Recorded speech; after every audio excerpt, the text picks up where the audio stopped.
Allah honored it and gave it a special place in the Qur'an. But what is the story behind this surah? Was there a real cave with real people? Some say whoever reads it on Friday will have light between the 2 Fridays, but the price of understanding its depths requires patience. It contains 4 stories, each one a test, each one a lesson. The young believers fled persecution and were sealed in sleep for centuries. They woke to find their world transformed. A garden owner boasted of his wealth until it was taken from him. A man searched for knowledge at the edge of the earth, and a king who ruled with justice built a wall against chaos. These are not just ancient tales. They are mirrors held up to every generation, reflecting the trials that test faith, wealth, knowledge, and power. You will watch the complete story of Suratul Kahf, from the opening verses to its final wisdom, from the cave's darkness to its illuminating truths. You are watching Islamic Legacy TV. We continue our series about the Quran's eternal messages. Subscribe to the channel so you do not miss anything. Like this video so that this message reaches more people. Whoever leads someone to good is like the one who does it. Bismillahirrahmanirrahim. Our story goes back to the 3rd century after Isa, to the land that is today Turkey and the ancient city of Ephesus in the Roman Empire. It was one of the most turbulent periods for believers. In that powerful empire where the Roman emperors demanded worship, Christian believers were trying to protect their faith and their very lives. And in that time, a group of young men made a choice. They were not born as prophets or kings. As all sources agree, they came from noble families, sons of the ruling class, young men with futures promised to them by the empire. But they had found something the empire could not give them: the truth of Tawhid, the oneness of Allah. In that land called Ephesus, persecution existed, and it was based entirely on faith. The Roman people were diverse. They could be slaves or soldiers, merchants or magistrates, but if you refused to worship the emperor, if you refused to bow to the idols, you became an enemy of the state. These young men, whose number is debated, some say 3, some say 5, some say 7, were only a handful among thousands who faced the emperor's rage. Their roots went back to the ancient lands of the Mediterranean, to families who had wealth, position, and everything the world could offer. But when they accepted the message of Isa, and then the pure monotheism that would later be confirmed by Islam, they gave up everything. The northern parts of the Roman Empire were under the control of Emperor Decius, a ruler who hated the growing Christian faith. Rome took gold, taxes, loyalty, and yes, forced worship from this region. In that time, the main source of persecution was not nationality but belief. When the Romans attacked those who believed, they imprisoned them, tortured them, and killed them as examples. But when believers stood firm, they also inspired others to faith. These young men grew up in this chaotic period of religious warfare. Their youth did not pass with luxury and comfort like other nobles, but with secret worship and quiet conviction. As sons of the elite, people expected only obedience to Rome from them. But they had something different inside them, something their fathers and the people around them could not understand. They liked gathering in secret more than attending public festivals, and praying alone more than celebrating with crowds. Even when they were very young, they observed the injustice of idolatry, the emptiness of emperor worship, and the truth of the one God with amazing clarity. They say that while everyone was busy during the day, attending the circus and the baths, they would fall into deep prayer, and at night they would study the scriptures and discuss the signs of Allah. There are different stories about who they were exactly, but we know that their youth and early manhood were spent in a society where their faith could cost them everything. Some say one was the son of a senator, another the son of a military commander. Some say they included young men who had abandoned wealth, thrown away their positions, walked away from arranged marriages, all because they could not serve 2 masters. But one thing is certain: While they grew up with noble names and wealthy homes, a faith was forming in their hearts, a faith that even the emperor himself could not shake. These young believers, who lived under the rule of a tyrant, under the constant threat of arrest, watched as their fellow believers were dragged to execution. They met in secret, in homes and hidden places, to pray and encourage one another. But then the day came when they could no longer hide. When they were around 17, 18, perhaps 20 years old, the order came. Emperor Decius commanded that all citizens must offer sacrifice to the Roman gods and declare the emperor as divine. Anyone who refused would be arrested, tortured, and killed. The young men knew this was the moment. They could not pretend anymore. They could not offer even a symbolic gesture to idols. And so they made a choice that would echo through history. They decided to leave everything behind. They gathered together one night, perhaps 6 of them, perhaps 7, along with their dog. They took nothing with them except their faith and a few silver coins.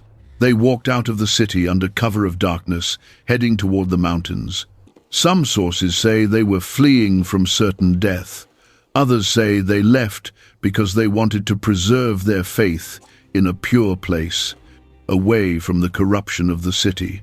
But all agree on one thing. They were searching for a cave, a place where they could worship Allah in peace, even if it meant giving up their entire lives. When they reached the mountains outside Ephesus, they found a cave. It was not a grand place. It was simple, hidden, cool, and dry. They entered it, exhausted from their journey, their hearts heavy with what they had left behind, but light with the certainty of their choice. And there, in that cave, they lay down to rest. They did not know that this rest would last not for one night, but for hundreds of years. Before they fell into their miraculous sleep, they made dua to Allah. They said, "Our Lord, grant us mercy from yourself and prepare for us right guidance in our affair." They prayed for protection, for steadfastness, for a way out of the trial they faced, and Allah answered their prayer in a way they could never have imagined. As they lay in the cave, Allah cast over them a deep sleep. It was not an ordinary sleep. It was a divine miracle, a suspension of time, a mercy. While they slept, their bodies did not decay. Their clothes did not rot. The sun rose and set for year after year, decade after decade, and they did not age a single day. The Qur'an tells us, "And you would have thought them awake while they were asleep, and we turned them to the right and to the left, while their dog stretched his forelegs at the entrance. If you had looked at them, you would have turned from them in flight and been filled with terror of them." Even their dog, a creature mentioned with honor in the Qur'an, lay at the entrance of the cave, guarding them in their sleep, preserved by the same divine miracle. Outside the cave, the world changed completely. Emperor Decius died. The persecution of believers ended.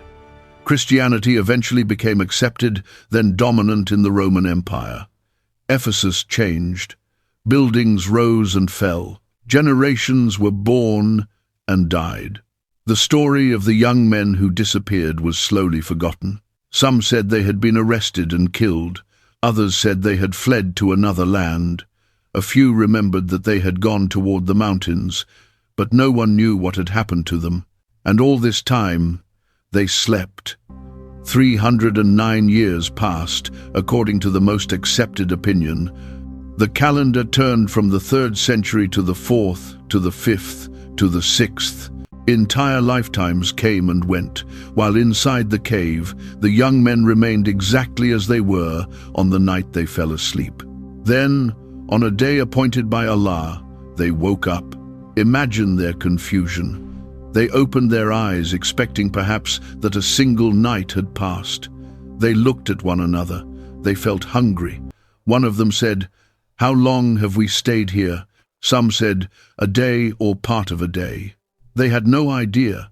To them, it felt like they had just closed their eyes. Their clothes looked the same.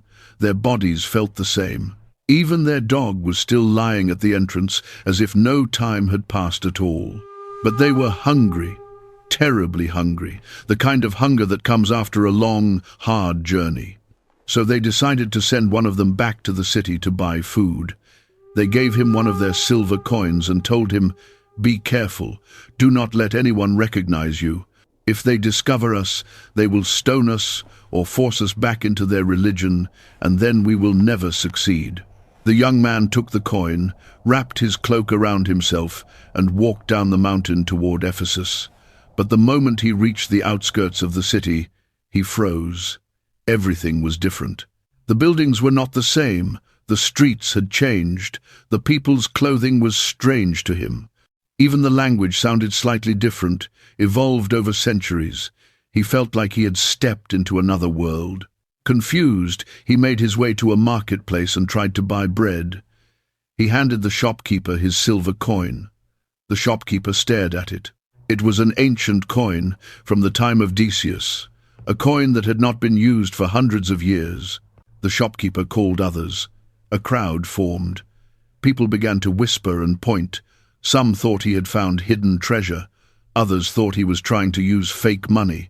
The young man, terrified, tried to explain, but nothing he said made sense to them. Finally, someone recognized the image on the coin. It was from the reign of Decius, an emperor who had ruled 3 centuries earlier. They asked him, "Where did you get this?"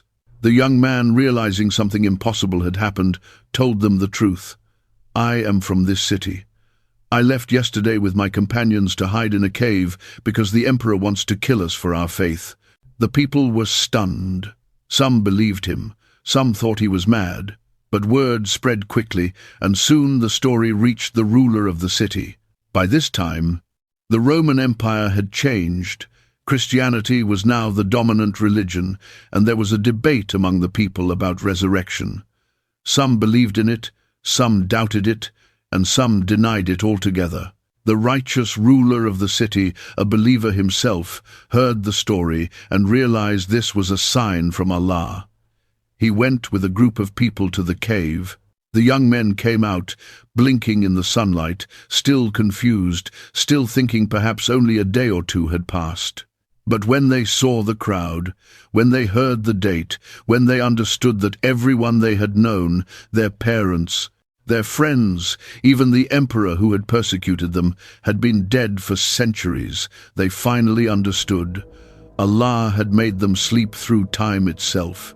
He had preserved them as a sign, as a proof of His power, as evidence that resurrection is real. The Qur'an tells us, "And thus we made them known to the people, so that they might know that the promise of Allah is truth and that there is no doubt about the hour." The people wanted to build a place of worship over the cave to honor these young men, and this was done. But the young believers did not live long after waking. Some reports say they died soon after their story was made known, their mission complete. Others say they returned to the cave and Allah took their souls in peace.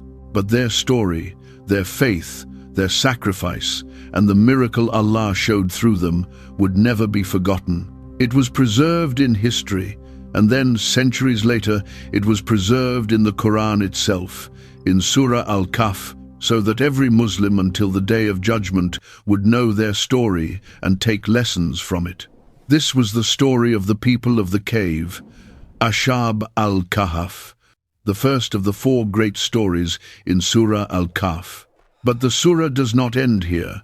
After the story of the young believers, the Qur'an immediately transitions into another trial, another test, another mirror held up to humanity.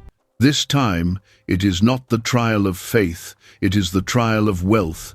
There was a man who owned 2 gardens. The Qur'an does not give us his name, but it describes his situation in detail because this is a situation that repeats itself in every age, in every society, in every human heart that becomes deceived by what it owns. This man had 2 gardens, and they were not ordinary gardens. They were lush, green, overflowing with fruit. Grapevines climbed and spread, date palms stood tall and heavy with fruit, and between them were fields of crops, all perfectly watered by a stream that flowed through the land. He had worked hard for these gardens, or perhaps he had inherited them. Either way, they were his pride, his security, his proof that he was blessed, successful, better than others. And he had a companion, a friend, someone who used to walk with him and talk with him. The Qur'an does not tell us much about this companion, but we know one thing. This companion was a believer, someone who understood that all wealth, all success, all blessings come from Allah and can be taken away just as easily as they were given. One day, the two of them were walking through the gardens. The owner was showing off his land, admiring the fruit, the streams, the abundance. He turned to his companion and said, with pride swelling in his voice, "I am greater than you in wealth and stronger in men." He believed his wealth made him superior. He believed his success was proof of his own strength, his own intelligence, his own worth. He had forgotten the most basic truth. Everything he owned was a gift from Allah, and it could disappear in an instant. His companion tried to warn him. He said, "Do you disbelieve in the one who created you from dust, then from a drop of fluid, then fashioned you into a man? But as for me, he is Allah, my Lord, and I do not associate anyone with my Lord." He continued, "Why, when you entered your garden, did you not say, 'This is what Allah has willed, there is no power except with Allah'? Even though you see me as less than you in wealth and children, perhaps my Lord will give me something better than your garden, and send upon yours a thunderbolt from the sky, leaving it as smooth, barren earth, or its water will sink deep into the ground where you cannot reach it." The companion was not jealous, he was not envious. He was simply speaking the truth, warning his friend that pride in wealth is dangerous, that relying on material things instead of Allah is a path to destruction. But the owner of the gardens did not listen. He was too intoxicated by his success. He walked through his gardens, admiring his wealth, confident that nothing could ever take it away from him. And then, the Qur'an tells us, it happened. One night, or perhaps over a series of days, disaster struck. Perhaps it was a storm, perhaps it was a fire, perhaps it was a flood, or perhaps the water that fed his gardens simply dried up, sinking deep into the earth where he could not reach it.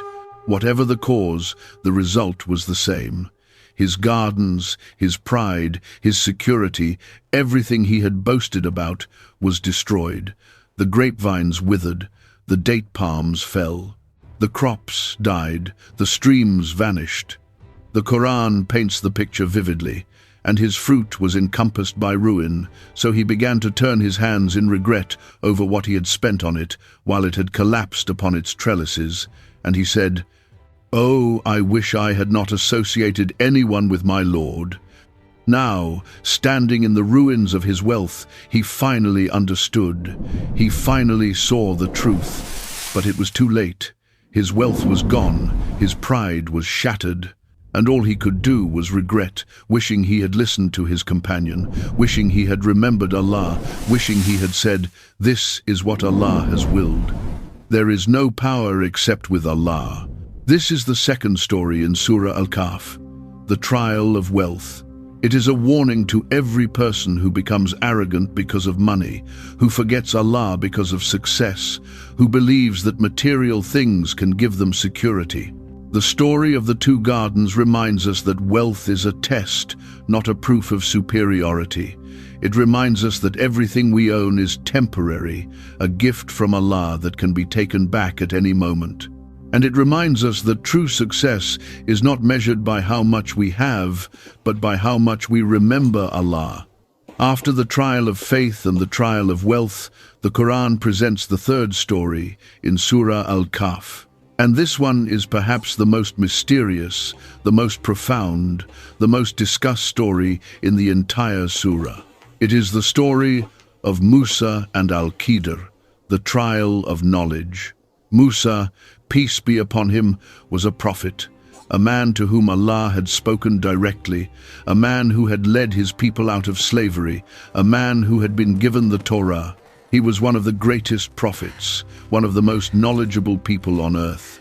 But one day, Musa was giving a speech to the children of Israel, teaching them, guiding them, and someone in the crowd asked him, "Oh Musa, is there anyone on earth more knowledgeable than you?" And Musa, confident in the knowledge Allah had given him, said, "No." It was not arrogance, not in the way we usually think of it. Musa was simply acknowledging the truth. He was a prophet. He had been given revelation. Who could be more knowledgeable than him? But Allah revealed to him, "Yes, there is someone more knowledgeable than you. There is a servant of mine at the junction of the two seas who has knowledge that you do not have." This was a gentle correction, a reminder that no matter how much we know, Allah's knowledge is infinite and He can grant wisdom to whomever He wills. Musa, with the humility of a true seeker, immediately asked, "O my Lord, how can I find him?" Allah told him, "Take a fish with you in a basket. Travel toward the junction of the two seas. When the fish disappears, that is where you will find him." So Musa set out on a journey, one of the longest and most difficult journeys of his life, not through deserts or mountains, but through the depths of his own understanding. He took with him a young companion, Yusha ibn Nun, and they traveled for days, carrying a fish in a basket, walking along the coast, searching,